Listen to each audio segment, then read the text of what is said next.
Diddling, diddling, diddling, diddling, diddling, diddling, diddling, diddling, diddling, diddling, diddling, diddling, diddling, diddling, diddling, diddling, diddling, diddling, diddling, diddling.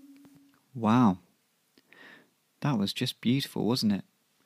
An original recording of a harp in a court in England in 1624. Just stunning. Hello, and welcome back to the final couplet with me, Theo Cowan. Today, we're looking at Sonnet 7. It's a big one. Is it? I don't know. Haven't read it yet. But I got a good feeling about this one. Let's not pretend it's going to be about anything other than telling Jon that he needs to have a kid. I think we know that by now. And there will be a day that we come across a sonnet that isn't about that. But I have a strong feeling that today is not the day. But I think we've made a very interesting story out of this set of sonnets. And I, for one, am looking forward to hearing what happens next. Before we dive into Sonnet 7, I've got a big shout out. And this is to friend of the podcast, James, who has very kindly sent me a book of the sonnets because he saw that I was pathetically reading these sonnets off the computer like an idiot, and I didn't actually have a book of sonnets of my own. So a big thank you to James. I won't say his second name, but let's just say he's a very well known actor, and make of that what you will. Now, let's dive into Sonnet 7, shall we? Sonnet 7. Lo, in the Orient, when the gracious light lifts up his burning head, each under eye doth homage to his new appearing sight, serving with looks his sacred majesty. And, having climbed the steep up heavenly hill, resembling strong youth in his middle age, yet mortal looks adore his beauty still, attending on his golden pilgrimage. But when from highmost pitch, with weary car, like feeble age he reeleth from the day, the eyes, fore duteous, now converted are from his low tract, and look another way. So thou, thyself outgoing in thy noon, unlooked on diest unless thou get a son. Well, there we are. Sonnet 7. As we suspected, it was about exactly the same thing as 1, 2, 3, 4, 5, and 6. A few little twists and turns that we'll look into, but essentially exactly the same meaning. Let's have a little dive into what it all means, shall we? So we'll start by taking the first 4 lines. Lo, in the Orient, when the gracious light lifts up his burning head, each under eye doth homage to his new appearing sight, serving with looks his sacred majesty. So I think what this means is, the light rises, the sun rises, and everyone has a little look at it and goes, oh, that's nice. It looks lovely, doesn't it? I think that's it, really. I mean, it's very flowery, but I think that is the general meaning is, there's the sun, lovely sun rising in the east, and everyone pays homage to it, says, that's lovely, and they look up at it, and it's sacred. Then we've got And having climbed the steep up heavenly hill, resembling strong youth in his middle age, yet mortal looks adore his beauty still, attending on his golden pilgrimage. So we're still on the sun here, and that's a really nice bit of wording, isn't it? Watching the sun climb the steep up heavenly hill. So that's sort of watching the sun rise to its highest point. And it's saying that at the sun's highest point, everyone looks at it and goes, yeah, that is really beautiful. Really looks fantastic. And it's sort of comparing the sun now to a man and saying, yeah, watching it get to its highest point is really great. And it looks bloody good looking up there, actually. A very handsome sun. But when from highmost pitch, with weary car, like feeble age he reeleth from the day, the eyes foreduteous now converted are from his low tract, and look another way.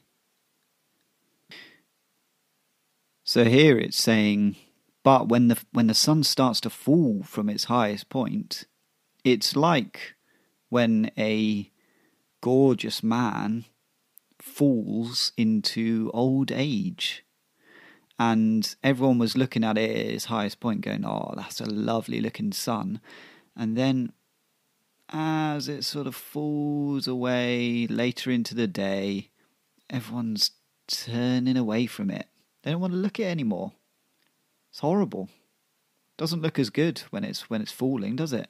Lovely when it's ascending, and when it's at its highest point, it looks brilliant. But after that, it really is downhill. So here we are at the final couplet. So thou, thyself outgoing in thy noon, unlooked on diest, unless thou get a son. So here he's rounding up, so he's saying, very much like the sun, you are wasting your life away when you are in your prime. You are the sun at its highest point right now, and everyone's looking at you. But again, as I've said in Sonnets 1, 2, 3, 4, 5, and 6, you will die alone and unloved unless you have a son. Interestingly, he's stated son. I can't remember if he said that in the other ones. But this one, he's being very specific, son. So actually, a daughter won't cut it, mate. Jon. If you have a daughter, that's not good enough, is it? You've got to have a son. So it's an extra stipulation there. It's not ideal, is it? I think there's some nice imagery in this one. I like the comparison of the sun's arc to the arc of a human life. It makes sense. I wish that it wasn't done in a way that is forcing someone to have a kid. It would just be nice to sort of think of the sun as the track of a human life without forcing someone to have a kid at noon. But that's Shakespeare, isn't it? He's got to have that edge. Now, let's put this to our story, shall we? If you remember in the last sonnet, Shakespeare's wife was still in the Nag's Head with Jon, and she'd read Sonnet 6 to him. Shakespeare's in the back of the pub, eagerly awaiting the reaction of Jon. So that's where we left off. Shakespeare's wife finishes reading Sonnet 6 to Jon. Jon is staring into her eyes, and she is staring into Jon's eyes. They're both fixated upon one another. She says, so what did you think of that then? Did you like that? And he said, sorry, I wasn't really listening. And she said, oh, okay. that's fine. Do you want me to read it again? He said, no, not really. I was too busy looking into your beautiful eyes. And she said, oh, you flatter me, Jon. You flatter me. He said, I'd love to see you again. And she said, I don't know if that will be possible, Jon. And he said, why not? Do you not like me? And Shakespeare's wife says, of course I do. I'm very busy. I'm very busy at the moment. And Jon says, oh really? What have you got on? And she says, just lots of work. Can't really go into details, but there's a lot going on in my life at the moment, so probably can't see you again. And Jon says, well, that is devastating news. And a little tear drops from his eye onto the table. Sorry, excuse me, I don't usually get this emotional, but you're so gorgeous that I can't help myself.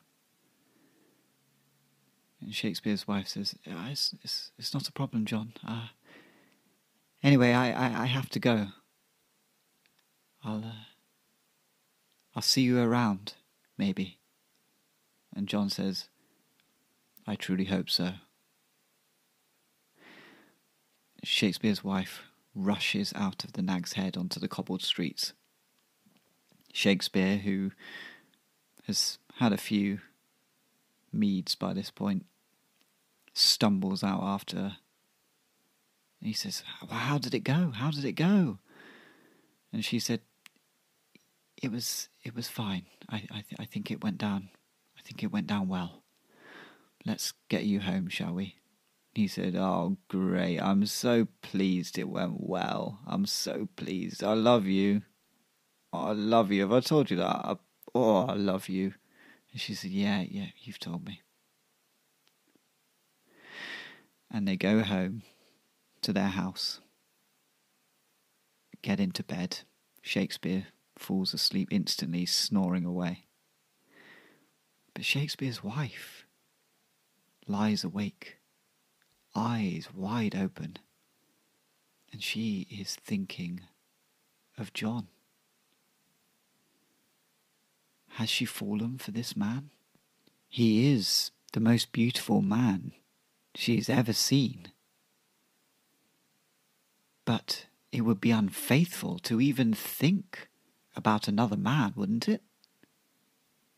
All of these thoughts were swimming around her head. The next day, Shakespeare goes out, and a letter arrives, addressed to Shakespeare's wife. It's from Jon. He says, I can't stop thinking about you. You're the most beautiful woman I've ever seen. I need to see you again. Please meet me at Vauxhall Spring Gardens tomorrow. I shall eagerly await your arrival. Shakespeare's wife puts the letter down, and she thinks, I can't, can I? It would be the ultimate betrayal of my husband. That night, Shakespeare comes back, and he says to his wife, listen, I need you to meet Jon again. I've written another sonnet, and I think you're making a breakthrough with him. And she says, oh, I wouldn't want to meet him again. He was horrible. I didn't like him at all. And Shakespeare says, oh, really? He's quite a nice guy, isn't he? And she said, no, I don't like him at all. He's a horrible man. And Shakespeare says, oh, wow, I didn't know he had that effect on people. Anyway, I need you to do this for me. All right? And there's no ifs or buts, all right? You have to do it. Because I'm Shakespeare and you're my wife. And she says, oh, okay, if I have to. And he said, here's the sonnet. I've titled it Sonnet 7. But don't read out the title because it's meant to be a sonnet that you've written. So he shouldn't know that it's Sonnet 7. So just scrap that bit, okay? Just read the sonnet to him. And she says, fine. I'll arrange to meet him, shall I? And he says, yeah, you sort all that out. I can't be bothered with that side of it. I don't do the admin. The next day, Shakespeare's wife meets Jon in Vauxhall Spring Gardens. It's beautiful there. There are lovely little flowers popping up everywhere. And Jon is dressed up to the nines. He's got a beautiful little ruff that he sewed himself. He's quite crafty, Jon. And lovely little shoes on.